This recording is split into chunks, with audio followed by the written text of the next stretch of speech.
Well, greetings and salutations, everybody. Welcome to my YouTube channel. My name is John Campea, and this is a companion video. What are companion videos? Well, I'm awfully glad that you asked. See, every day on the John Campea Show, Monday through Friday, we take the second half of the show to take your live comments and questions. And the way you submit these live comments and questions, of course, is by using the tip link that's down in the description below. You just click on that, or you could enter it in manually at www.streamelements.com/movieblogtv/tip. You'll be getting your comment or question read on the show, like on the John Campea Show or one of these companion videos, if they're appropriate to use on the show. We don't guarantee we'll use your question, just so that's clear. But not only are you getting your comment or question on the show if it's appropriate, but also you're supporting our channel at the same time, and all of us involved here at the John Campea Show. Thank you guys so much for that support. However, we normally don't have enough time to get through all the questions that get sent in, so I want to make sure you guys don't have to wait too awful long to get those questions answered. So we gather up the unused questions and we address them here on companion videos. So without any further ado, let's get into it right now. And we're going to start getting caught up with a question from Daryl Bess Wadley, who writes, I'm a huge Aretha Franklin fan. Her biopic Respect releases this weekend, starring Academy Award-winning Jennifer Hudson. I noticed not many of the major movie news channels are talking about it. Are you going to check it out? Yes, I have been actually very excited to see this. I think Jennifer Hudson is great. She's also a dynamite singer. It's Aretha Franklin, and I'm a sucker for biopics. Even if they are about musicians sometimes. Honestly, I prefer biopics about non-music people, but Aretha Franklin, that one will get my attention. At any rate, yeah, somebody was asking why isn't people talking about it. It's because there was nothing to talk about. There was literally no news about it. There was no, nothing to talk about per se. There weren't earlier reviews being allowed to come out, so there really wasn't anything to talk about. Now, unfortunately, as a result of them kind of not doing a great job marketing this film, plus the global pandemic, it made under $9 million in its opening weekend. Now, this weekend was totally packed for me, but I plan on seeing Respect in the next couple of days because I have been personally very excited to see it. All right, next up. Frankie Gouge writes, I like Captain Carter a lot because she reminds me more of Hellboy than Captain America. Weird, I know. Huh. That's an interesting comparison. And yeah, listen, there are a number of people who really did like the Captain Carter episode of What If. Didn't work for me. I didn't hate it, but it just didn't work for me. Seemed rather blah. It's like, oh, you just kind of swapped one person out for another. Not all that interesting, really, to me. But whatever. A lot of people did like it, and I'm glad you liked it, Frankie. All right, next up. Reptarks King writes, hey, John, if you have a few minutes to spare one day, you should check out Bo Burnham's From God's Perspective video. It's on his YouTube, and with your background, I think you'll get a kick out of it. Either that one or Sad, both are great. Yeah, I'm not really a Bo Burnham guy. I've had a lot of people recently recommending different things by him. I haven't really checked out his stuff, so I'm not going to lie to you and say, yeah, I'll definitely go and check that out right away. I may or I may not. But thank you, man, for putting that on my radar and for everybody else's radar who's watching this as well.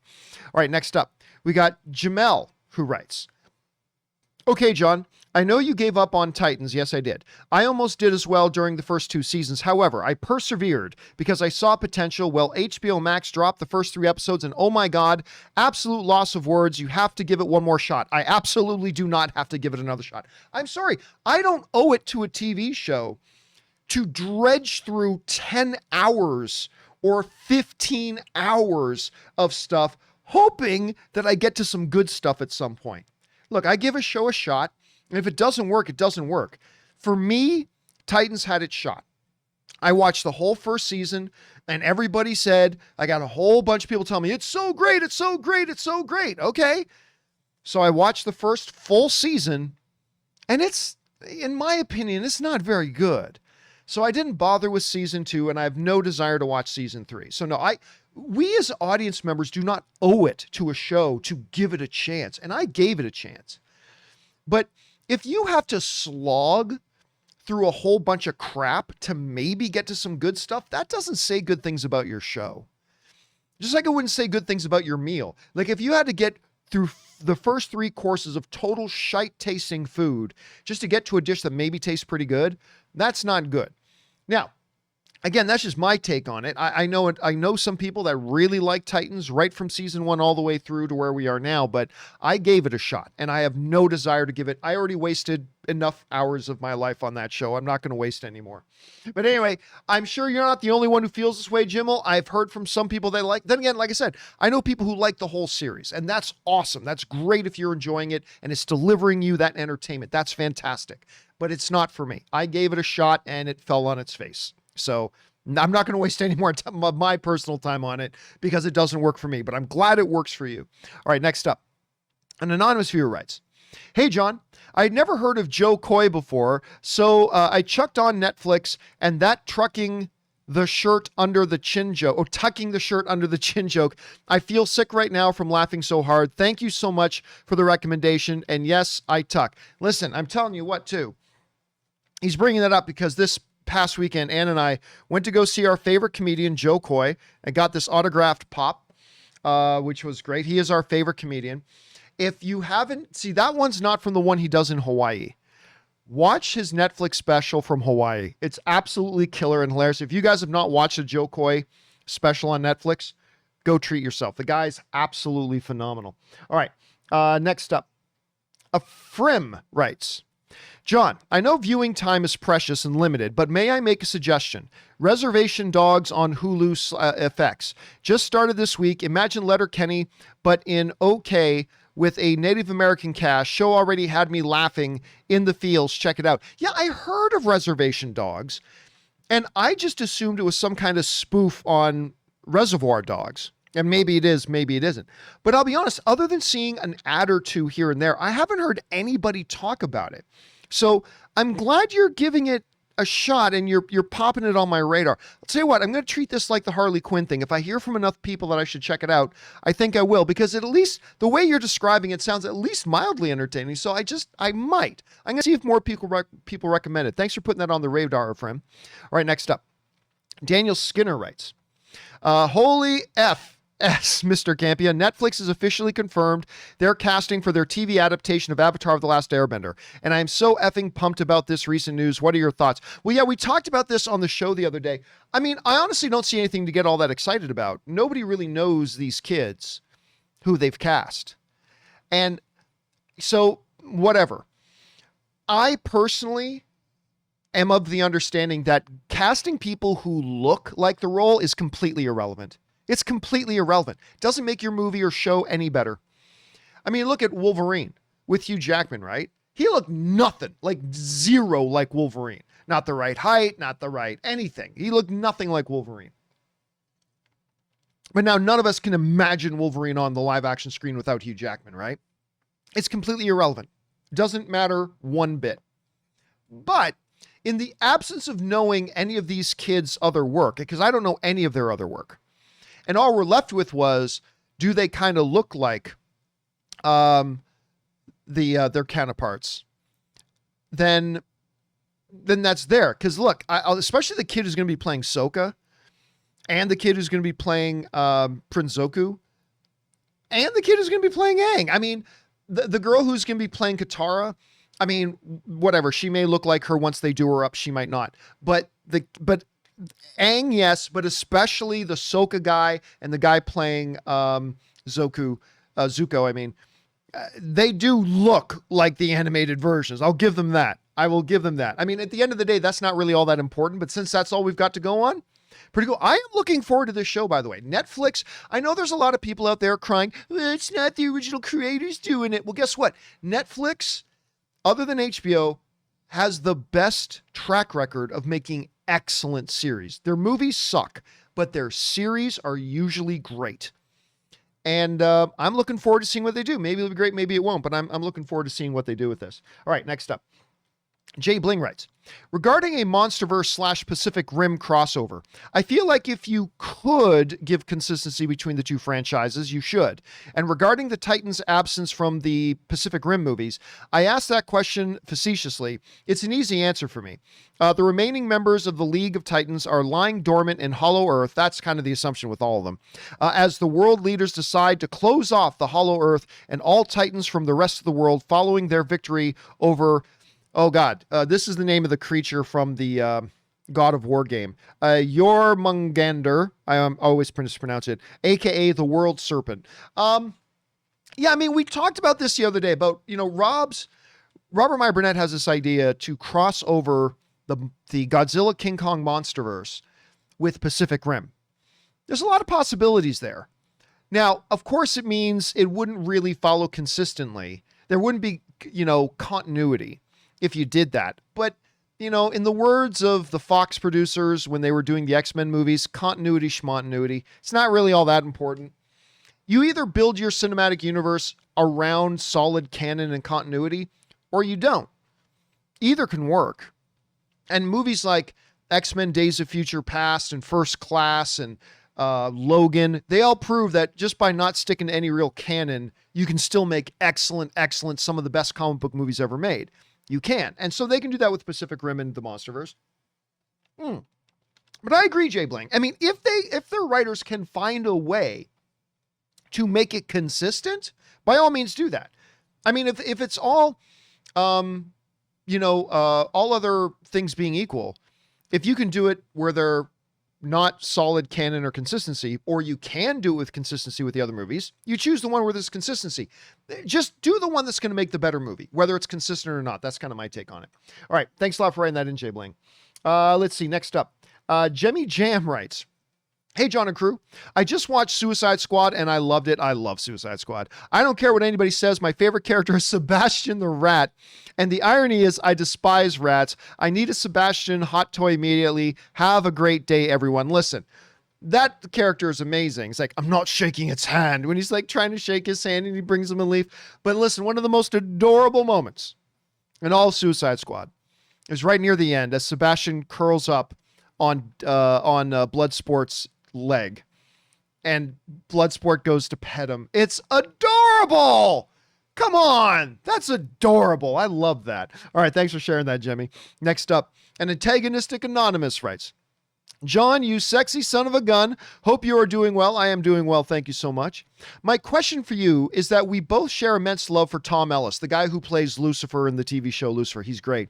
I too think he is one of the most charismatic actors working today. I know you are not too keen on the idea of fan casting, but just for fantasy's sake, but knowing your Marvel Comics knowledge, what character would Tom portray the best? Just for laughter's sake, I would say he would nail Mephisto. I know it won't happen, but still, John. Most importantly, have a fantastic day." Well, yeah, listen, antagonistic anonymous, I do not do X actor and X role fantasy castings. I don't like doing that. So put that aside. Here's the interesting thing about Tom Ellis. I honestly don't know how good of an actor he is. But John, you constantly say you love him. He's one of your favorite characters on TV. Yes. But the reality is I've only ever seen Tom Ellis play one character. So I honestly have no idea how good of an actor he is or is not. It's like, what was the actor's name? John Heder? John Heder? I think that was his name. The guy who played Napoleon Dynamite, right? Like everybody saw him in Napoleon Dynamite and a lot of people thought this guy's going to be the next big thing. Turns out he wasn't so good at anything else, right? And I don't say that meaning any disrespect whatsoever. I'm just saying, people saw him in one role and that's all they saw him in. And they thought he's amazing. He's going to be the next big thing. But, he couldn't do much else. It's possible Tom Ellis is just really great at being that guy, at being Lucifer Morningstar. But does he have any range? Can he actually play other characters? Can he make us believe he is somebody else? And I'm not saying he can't. I'm just saying we don't know the answer to that yet. So I love him as Lucifer. Absolutely love him. But I don't know how good of an actor he is. And I won't know until I do see him start playing in other things. Now, I'm sure he's in some other things that I just haven't seen yet, but just can't say until I see him in other things. So hopefully he'll be great, though, because I do love him in that show, dude. I love him in that show. All right, next up. Mike Schwenk writes, "Not to defend a multi-billion-dollar company, but the creators of these comic characters are also more popular than ever at Comic-Con selling art and autos. Just another thought to say they are still making something off these movies." Well, that's not really true, Mike. That's not really true. What they're making is a pittance. And it's not like there's a new one of these cons every single day. They probably do 5 or 6 a year, and maybe they make a couple $1,000 when they do it, but that's not an annual salary. That's not enough to keep the lights on. So do they derive some auxiliary benefit? Sure. I mean, I would love to go to these conventions and make $5,000 a weekend from signing my autograph. I would love that. But that's not real money. That's not money that's going to sustain you for the year. You know what I mean? That's not money you can put away for retirement money. So some auxiliary benefits? Sure. But I wouldn't say that makes up for, you know, a movie making $1 billion based on an IP that you drew and wrote and either created or developed after the creator, and now you get nothing. And again, they're not really owed anything. I'm not saying they are owed. Legally, they're not. They're not owed a thing. But is there a moral responsibility on the parts of, like, say, DC and Marvel to say, you know what, nobody would even know who these characters are that we're bringing to the big screen if it wasn't for the 7 years of work you did developing this character? And should they get a little bit more? But then you get into the questions. Well, why doesn't the guy who was handling all the lighting on set get more? The movie wouldn't have looked as good if it wasn't for the work that this guy put in for 6 months making this thing. Like, I'm just playing devil's advocate a bit here. I don't know what the answer is. I just know it's more complicated than most people make it out to be. But it's a big issue, Mike. It's a big issue. I'm glad you brought it up. All right, next up. Matt Torres writes, "Hey, John. With Disney apparently going scorched earth with Scarlett Johansson," they are absolutely going scorched earth on Scarlett Johansson. Where am I here? With Scarlett Johansson, do you think that the core group of the MCU that was so close with each other may stand with her and make things very difficult for the MCU going forward? No, and they absolutely shouldn't. It's none of their business. It's none of their business. I've had people write in and saying, you know, Chris Evans should set. No, he shouldn't. This is none of his business. And that's what this is. This is business. This is business. And it has nothing to do with them. So should Chris Evans or should Chris Hemsworth or should Robert Downey Jr. or should Mark Ruffalo or should any of these other guys be coming out and saying, we stand with Disney or we stand with ScarJo? No, they shouldn't. It's none of their effing business. This doesn't concern them. It has nothing to do with them. Unless they feel they're getting screwed in their contracts too, they have no place to have a voice in this. It's beyond inappropriate. Now, if none of them were in business dealings with Disney right now and whatever, then maybe there wouldn't be a conflict of interest. But the fact of the matter is, I honestly believe it is none of their business to be involved in this and none of their business to say anything. This has nothing to do with them. You know, it has nothing to do any more than, I don't know, Robin Thicke coming out saying, you know what? I stand with ScarJo. Who the F cares what you're saying? You're not connected to this. This isn't your deal. None of these other guys were in this movie. None of these other guys had the same contract. This has nothing to do with them. They should stay out of it. I honestly believe that. They should 100% stay out of it. Now, other people may disagree, but in the world of business and when you have various alignments, you got to stay in your lane. And I'm sure, actually, it's probably in Scarlett Johansson's benefit that they stay out of it. And they really should. It has nothing to do with them. And that's just my take on it at any rate. All right, Canadian Singing Posty writes, "Hey, John and Co. I tweeted you that your good old Cineplex, I saw this, has a subscription club finally. When you do the math, you save a little bit, which is good. Nowhere near AMC. Wish they had a tier system instead of just one price. What do you think?" Yeah, we talked about this on the show the other day. So Cineplex theaters, the main Canadian movie theater chain, basically the Canadian movie theater chain, they have now introduced their own monthly club. It's nowhere near as good as Regal Unlimited or AMC A-List or Cineworld's deal, but you pay $9.99 a month, so $10. You get one free movie ticket, which is already saves you some money, but you get one free movie ticket, and then you get discounts on, I can't remember the exact details, but my understanding is you then get discounts on other tickets you buy that year and also discounts on your concessions. Now, that is nothing compared to AMC A-List, but it's still better than nothing. I mean, I was saying this on the show the other day, but if you go to like 3 movies a month, you're going to probably end up saving 20, 30 bucks a month. And anything that saves moviegoers money, I'm all for. So I always say to my Canadian brethren, instead of complaining that it's not as good as AMC A-List, and it's not, it's still better than what they had, and it's at least a step in the right direction. So that's kind of my take on it, man. Thanks for writing that in, Canadian Singing Posty. This guy's got a tremendous voice, by the way. Absolutely magic. Anyway, BK Dan writes, John, going to say the unpopular thing about AMC doing the raise prices for the purposes to raise stock is just going to drive people to pirate movies instead of paying for increased money for lower quality of the experience. I agree. For those of you who missed the story, AMC Theaters announced that they are going to be raising ticket prices and raising concession prices. In an era right now where these theaters need to be doing everything they can to entice people to come back to the movie theaters, they are instead putting up obstacles to getting people to come back to the movie theaters.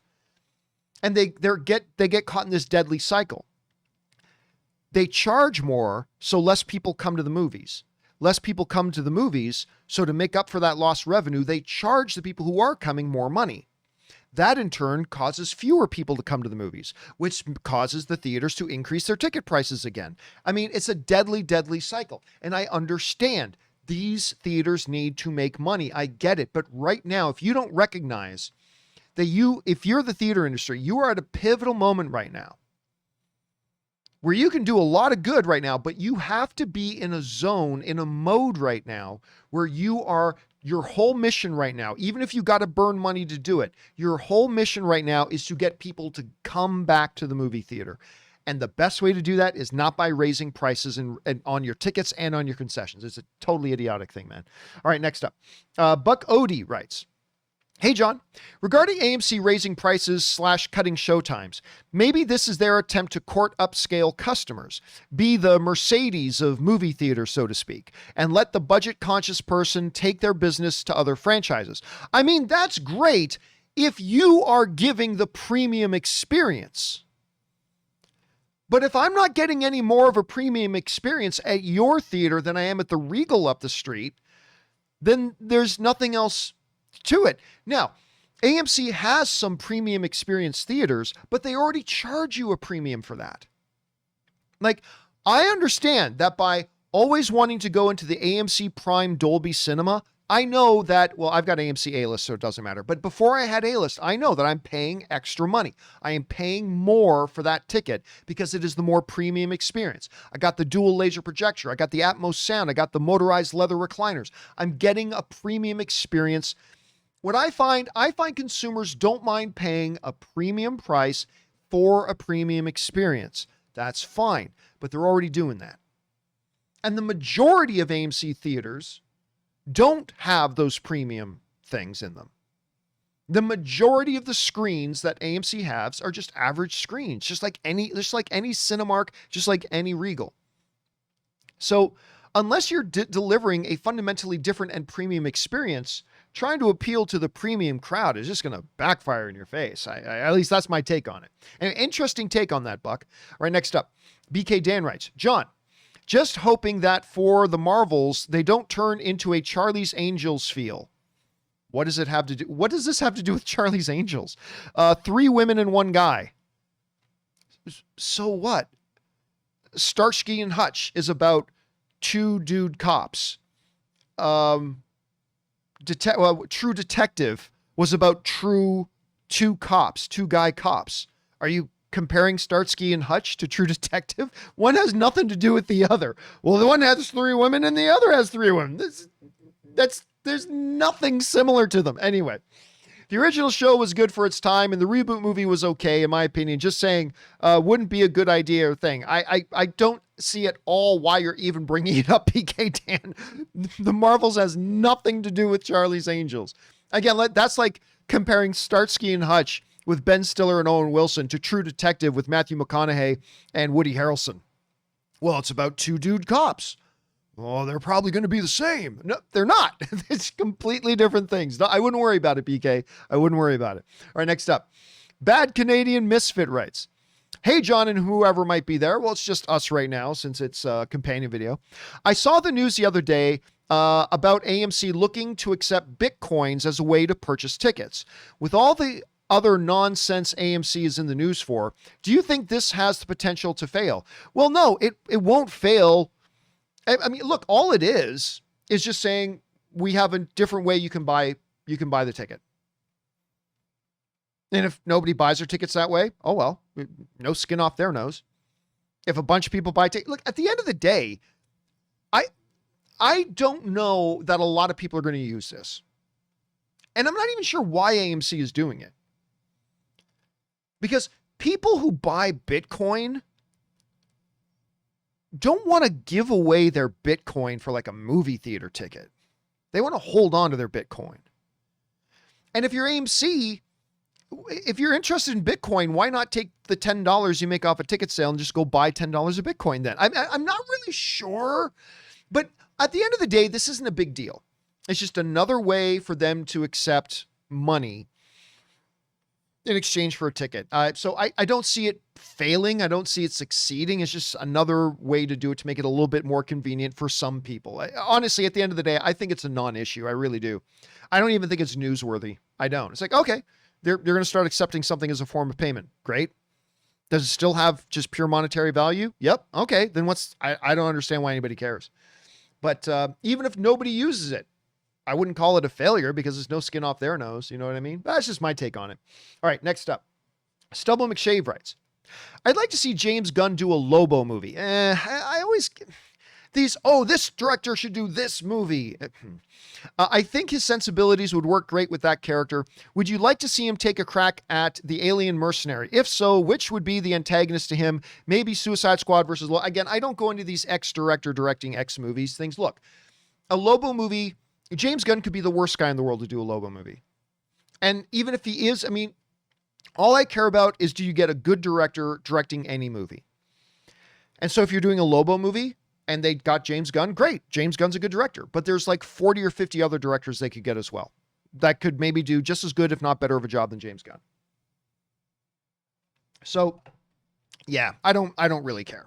If he does, great. If not, I don't think there's any particular impetus that says he should be doing it. I think just because he did a movie that was similar, that's not usually a great reason for me. So yeah, if they announced it, cool, because James Gunn's a good director. But if they announced it with any other good director, I'll be just as excited. I'd be just as excited. Not to mention, I mean, I'd like to see James Gunn move away from comic book movies. Like, hey, if you want to do more Suicide Squad and things to do with that because you're already in that world, if you want to do more Guardians of the Galaxy because you're in that world, that's fine. But I don't want James Gunn to just become a comic book movie director. Be more. He was more than that before he did it. I'd like for him to get back to his roots a little bit. So yeah, do more Suicide Squad and adjacent stuff. Do more Guardians of the Galaxy, but I don't think we should just sit here and say, now James Gunn should do this comic book movie and this comic book movie and this comic book movie. I mean, we already know he's going to do more DC projects. So maybe one of them will be Lobo. Maybe one of them won't. All right, next up. Alfred Give Birth to Robin. It's an interesting name, writes, the other day in chat, we were discussing which is more disturbing, you in a skimpy Harley Quinn outfit or Rob in a cheerleader outfit with pom-poms. LMAO. Hope you guys had a good laugh from reading that. I didn't see that one in the live chat. Yeah, so for those of you guys who don't know, let me see if I can find it here. I'm not sure I'll be able to. Hold on a second. Suicide Squad review, John Campea, Harley Quinn. I'm going to see if I can find it. For those of you who've maybe never seen it. Yeah, and good news to all of you who have never seen it because, yeah. Where are we at here? There it is. Let me bring this up here. So when I did my review of the original Suicide Squad movie, I decided to cosplay it up a bit. And I got dressed up as I cosplayed as Harley Quinn. So sue me. I don't care. I had fun. I had fun doing it. And that's all anybody talked about for a long time. But yes, that's the thumbnail to my original review for the first Suicide Squad movie. Don't pretend like you're not turned on. You're totally turned on. You're totally turned on. You love that image. That image to you is life. Yeah, it's a little bit crazy. It's a little bit crazy. But yes, that's all there is to. That's me signing up or dressing up as Harley Quinn. That was my thing. All right, but I gotta say, I think seeing Rob, or me for that matter, dressed up as a cheerleader with pom-poms would probably be the more disturbing image. That's just my guess. That's just my guess. All right, next up, we got a Clowny Power writes. John, if you ever doubt your writing skills, just remember that a professional screenwriter was paid to write somehow Palpatine has returned. I know. Listen, listen, I am a fan of the Disney Star Wars world. I don't like everything Star Wars Disney has done, but in general, I am a fan of Disney Star Wars. I love The Force Awakens. I love Rogue One. I really like Rebels. I mean, there's a lot of stuff I like, but I'm not a fan of everything they've done. I hated The Rise of Skywalker. Hated it. And I still don't understand the absurdity. I mean, there's a dozen things that are mind-boggling absurd about that movie, but let's bring Palpatine back and never once explain how on earth is he back. Let's bring back Palpatine and never once even remotely explain how on earth he's back. I don't get that. And yeah, in the line, somehow Palpatine has returned. How? You don't need to know how, just somehow. Well, John, you see in the companion writings of the different books, that's bullshit. You're watching a movie, you should explain everything in the movie. You don't have to explain everything in a movie, but you should explain, like, Palpatine, the main villain of the Star Wars trilogy, dead, is now back. You've got to tell the audience how. You can't leave that obscure. It is completely ridiculous. Anyway, thanks for writing that in, man. Next up, Sean writes, 1 of 2. Okay, John, school me here because I'm trying to understand the aspect of this. I understand Justice League is a big property, but I want to know why we can't have an HBO Max TV series of the Justice League. I understand money is a factor, but wouldn't they make back with their subscription service? Nope. Wouldn't they make back with their subscription service that people would subscribe to? Nope. I see they have Titans on HBO Max and they're coming out with other standalone DC properties. So why couldn't this work? Oh, and who would be your cast to play the Justice League? I don't do casting X actor and X role stuff. No, because Justice League is too valuable of an IP to make a show on the same kind of budget that you do Doom Patrol or Titans on. You can't do that to your big name properties. You can't do a show with the budget of Titans or Doom Patrol with Superman or Flash or Wonder Woman or Batman. You can't do it. You can't do it. You have, because then you risk damaging the IP. Not that Warner Brothers hasn't already done a lot of damage to their IP, but you damage the IP. You have to treat those like the premium IPs they are. And sometimes you do a good job creatively, sometimes you won't, but you at least got to put the resources behind it to show that you were serious about trying to do something good. And that just doesn't make, there's just not cost benefit to doing that on HBO Max. Their little experiments say with the HBO Max version of Justice League prove that out. They got very few new subscriptions from that. And even fewer that stayed subscribed. They lost, because remember, they put in over $70 million to actually make the Snyder Cut. Because you got to remember, the Snyder Cut was never a real thing. He had his edit of the film, all that kind of stuff. But as the chief of Warner Brothers said, it doesn't exist right now. It was all there, but they needed to put like $70+ million into it to actually make it. And to complete it, do all the post work, actually make it a real thing that you could then present to the audience. And just that $70 million spend, they lost tons of money on that. They lost tons of money on it. A lot of people are saying Jason Kilar, the chairman of Warner, he's losing his job because of that decision. But now, to think that, if you do a Justice League series, all these people will subscribe to HBO Max. That's not true. That's not true. So, yeah, no, I think they would listen. If the people at Warner Brothers thought for a second that the cost to benefit ratio was in their favor for doing a Justice League show, they would do it in a heartbeat. But it would be cost prohibitive and just really wouldn't work. Just really wouldn't work. Anyway, that's just kind of my take. That's why they haven't done it yet. Now you could bring up, well, John, Amazon is doing Lord of the Rings yeah, they are, but Lord of the Rings is not Justice League. And anybody who is a serious DC fan, they're already subscribed to HBO Max for all the other stuff. So, and then are you just going to get these people that'll sign up for it and then watch Justice League and then unsubscribe like so many people did with Zack Snyder's Justice League? I don't know. But it just, from their point of view, the cost to benefit ratio is just not good enough. And they have done loads of research on this. And so that's probably why. Again, can you imagine trying to do a Justice League show with Flash and Wonder Woman and Batman and Superman and giving it the budget of Titans? I don't think people would be happy. Anyway, a good question to bring up, Sean. Next up, Loki Doki writes, have you heard this weird shit about people being mad that Shang-Chi is rated PG-13 and not rated R like it ever had a chance to be? Am I hearing this right? LOL, because what the fuck? I haven't heard that. But listen, there is somebody mad at everything out in the world. This is clearly not a big deal. There's not a lot of people. Like, nobody in their right mind ever thought Shang-Chi was going to be rated R. Like, nobody ever thought that was actually going to happen. Nor should it. There's no reason for Shang-Chi to be rated R. But that doesn't mean there aren't, I'm sure, a couple people out there, but I'm sure there are a couple people out there that are mad that Mary Poppins wasn't rated R.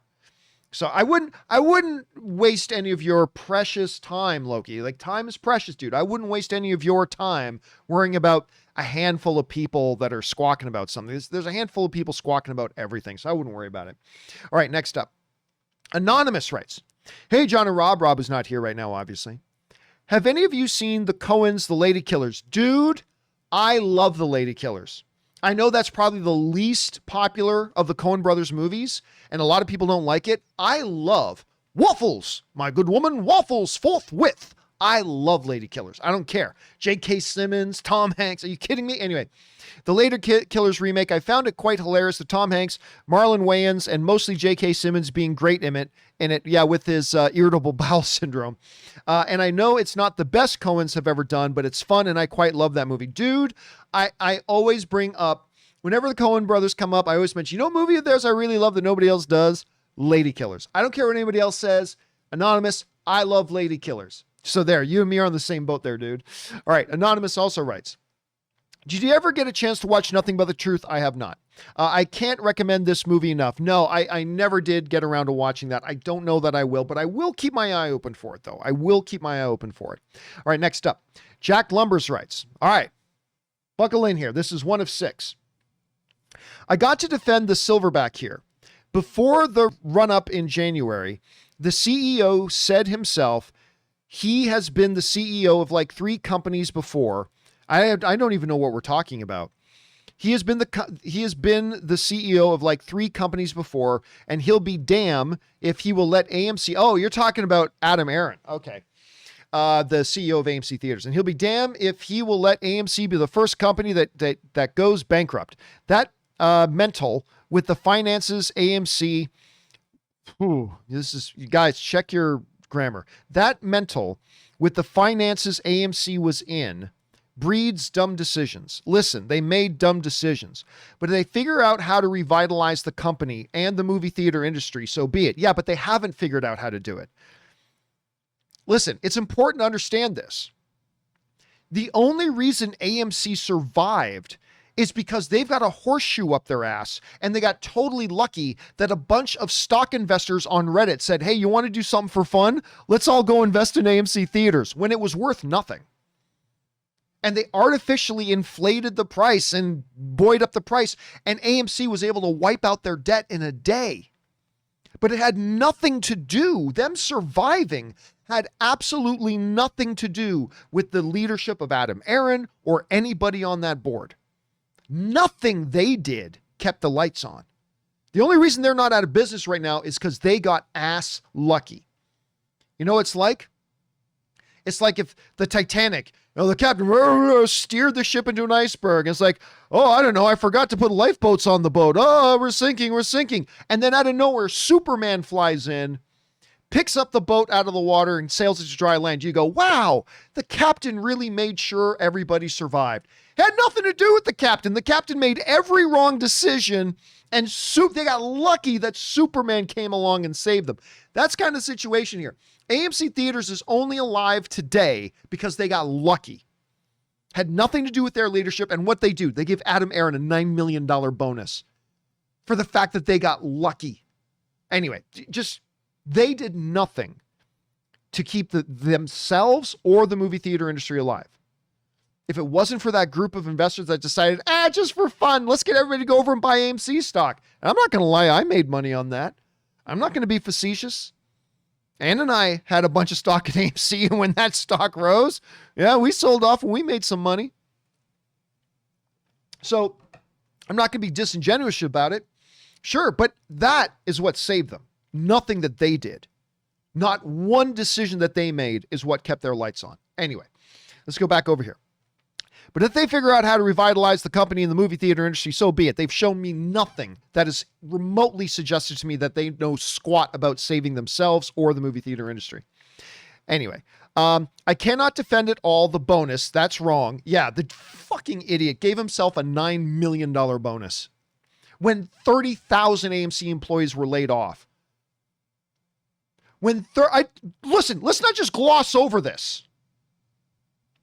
When 30,000 AMC theater employees were laid off and lost their income and couldn't pay their bills. And I'm not blaming AMC for laying them off. That's business, man. I mean, they weren't generating any revenue. They had no money to pay them. I'm not faulting them for that. But in an environment where you're laying off all these people and then you get horseshoe up your ass saved by this meme stock thing, and then go, let's give the CEO a $9 million bonus. You are on the verge of bankruptcy. You are on death's door. You've got 30,000 unemployed AMC staffers, and your best use of the money is to give a $9 million bonus to the CEO. Listen, and I'm not saying this as a, screw the man. I'm not saying that at all. I'm just saying that was bad business. You know how many people who work at AMC theaters that wrote to me saying, I don't fucking trust it. The moment I can work somewhere else, I'm working somewhere else. I will never have 1 ounce of loyalty to this company ever. You know how many people that work at AMC wrote that to me when this all happened? It was just bad business. Anyway, let's just keep on with your thing here. They should not have given the bonus. Yeah, no kidding. There's no way around that. However, I totally disagree with analysis that the price increase being a stock play. Well, no, it totally is. Like Deadline, Variety, they all affirm that with the economic thing. This is a play to bolster the stock price. That's what it is. It's not an opinion. It's explicit. That's what their purpose is. Anyway, one, AMC, the company, only have 42,000 shares left. So even if AMC company does cause a price increase, the company cannot meaningfully capitalize on the price increase. But board members and the CEO and people there can. And you can always create more stock. There are mechanisms within corporate law that allow you to do that. Don't forget that. Anyway, the CEO legally promised, which is legally binding, that he would not sell any stock. It's not legally binding. It's not a high spike in the price of tickets and concessions. It's a 5% increase in tickets. It doesn't matter if it's 1%. In an era when you need to be enticing people to come back, the headline is AMC raises prices on their concessions, on their tickets. It's not a matter of, but it's not that much. The theater industry is on life support. You desperately, more than anything, you have to get people back into the habit of coming to theaters. And your brain trust over there at AMC, your best idea is let's raise ticket prices when nobody's coming to the theaters right now. Yeah, that'll get them back into the theaters. Morons. Anyway. Ticket says 5% increase in ticket sales and concessions. In the earnings call on Monday, the CEO states that they have decreased the cash monthly burn rate from 170 million, from 107 million to 75 million. That's great. However, that's still a monthly burn rate of 75, a monthly burn rate of $75. I'm not quite sure what you mean by that. AMC has a huge cash reserve because of the rump in June. Yet, through no credit to their own, they got lucky. But it's still a high burn rate. And if that small 50-cent increase helped the company that I love, I'm fine with it. But that's the point. That is such a small worldview. It's the same worldview of this destructive cyclical thing that they've had going on. We raise the prices so less people come to the theaters. Less people are coming to the theaters, so we need to raise the prices to compensate for the lack of people coming. But by raising the prices, fewer people come to the theaters. Fewer people come to the theaters, so we raise prices. It's this deadly cycle. They're spiraling out of control. And they don't care. I've seen nothing that convinces me that they care. They have so fucked this up. It's unbelievable. The CEO of AMC should be gone. The board of AMC should be gone. And I get worked up about it because I really like that company. They are my favorite movie theater chain. My absolute 100 times out of 100 times, when I have a choice of where I go to see a movie, I go to AMC theaters. But I've also sat here and watched them make stupid decision after stupid decision after stupid decision after stupid decision. It's a bunch of morons over there. It is a bunch of morons. Let me rephrase that. I still know a number of people who work at AMC corporate office, and there are some very, very smart people there, some very cool people there, some people there who still communicate with me. There are, but I mean, I'm telling you, the people at the top, morons. Absolute morons. Now, I'll sit here and I'll hope this all works out for the best. I will sit here and hope that this works out for the best. But I'd be lying to you if I told you I had a lot of hope for that, because I really don't. Not with this gaggle of ravens running things. Not in the least. Anyway, listen, dude, I appreciate, honestly, and I mean this without any facetiousness, I really do appreciate that you took out the time to take your thoughts and your opinion and your view on this issue, and you fleshed it out and you expressed your point of view on it. I disagree with it, obviously. I obviously disagree, but we're supposed to disagree on these things. And I love the fact that you took the time to write that out and send in a different point of view. Now, of course, you're writing it into me, so I'm going to tell you why I disagree with you. But I'm sure that what you're writing is probably resonating with other viewers as well. There are probably viewers watching this right now that agree with you instead of with me. And that's great. We're supposed to be having dialogue here, right? So again, I totally disagree with you, but I think it's awesome that you took the time and wrote that in. And I appreciate you giving that point of view on it. I really do. Especially because watching the show, you're only going to get the very AMC leadership is a big group of idiots, other than the few people who I know there. It's a big group of idiots. So it's good that somebody like you writes that in to give the opposite point of view, even if I disagree. So good on you for that, man. All right, next up. Your Tribal Chief writes, No Time to Die, Dune, The French Dispatch, Halloween, Jackass, Last Night in Soho, can't wait for that, and now Venom. Bro, October is about to be crazy. I can't see all these movies staying there, but if they do, what will be the biggest film will be? In my opinion, either Venom or Bond. Yeah, so that's a big question. First of all, will everything stay there? Because, of course, Venom just moved, but it's not really a move. It moved 3 weeks. No big deal. But again, with the big Delta variant spike in the pandemic, 98%, by the way, 98% of all new COVID cases happening are people who are unvaccinated. Only around 2% nationwide of people who are getting COVID have been vaccinated. 98% to 2%. Folks, what are we doing? Get vaccinated. Not everybody medically can. Obviously, there are exceptions, but unless you fall under one of those exceptions, folks, 97, 98% of all these COVID cases that are happening are amongst people who are not vaccinated. Get vaccinated. Anyway, I mean, this could turn everything on its head. I mean, October might get wiped out. I don't know. We'll have to see. Now, Free Guy just came out this weekend, and it did better at the box office than I thought it would be. Because you guys know, I've been telling you guys, this movie's great, but I said, be very realistic about what the box office expectations on this film is, right? This isn't a big comic book movie. This is a movie about a virtual character living inside of a fictional video game. The trailers weren't fantastic, and not a lot of people were buzzing about it. I told you guys, much like Suicide Squad, I said, don't have big expectations for what the box office in this movie are going to be. I honestly thought it would come in around 20 million, but I just saw that it actually made more money opening weekend than Suicide Squad did. I think it made like over 28 million. I don't have the exact number in front of me here. It made over 28 million. That's encouraging. I think that's encouraging. And unlike Suicide Squad, it wasn't a $200 million movie. I think it was around $110 million to make. So they still got a long way to go, but their North American opening weekend, to me, was better than I thought it would be, because I thought it would be lower. So that's great. But still, with these types of numbers, it could completely upend everything.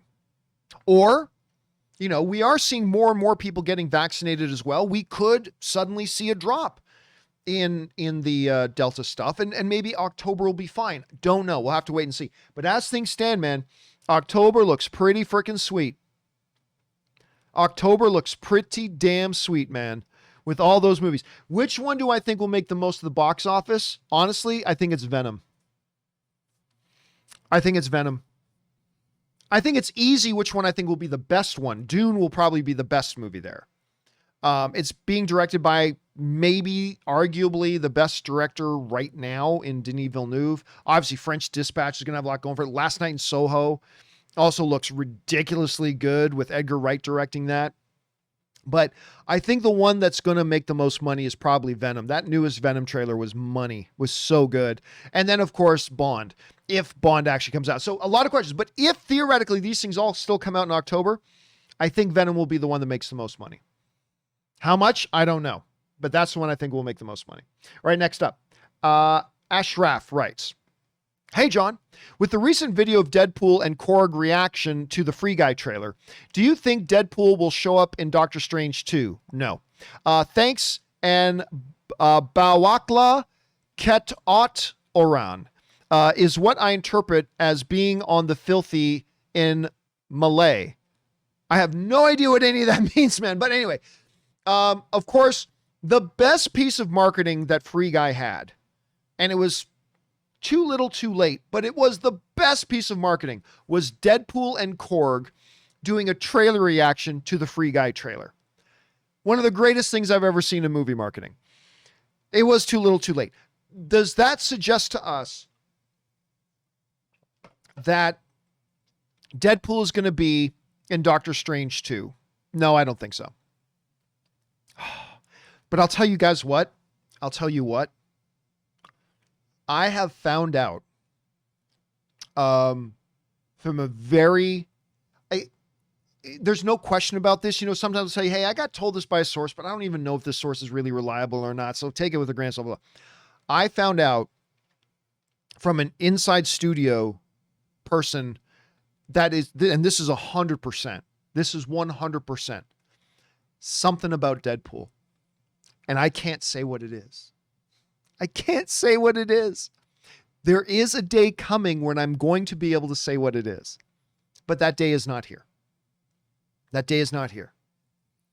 But there is coming a date when she said, I will be able to tell people what I now know. And I'm very excited about it.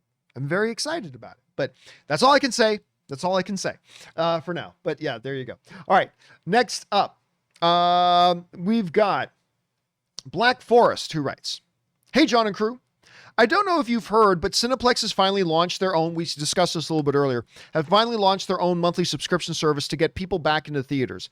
$9.99 a month gets you one ticket that doesn't expire and 20% off concessions, among other perks.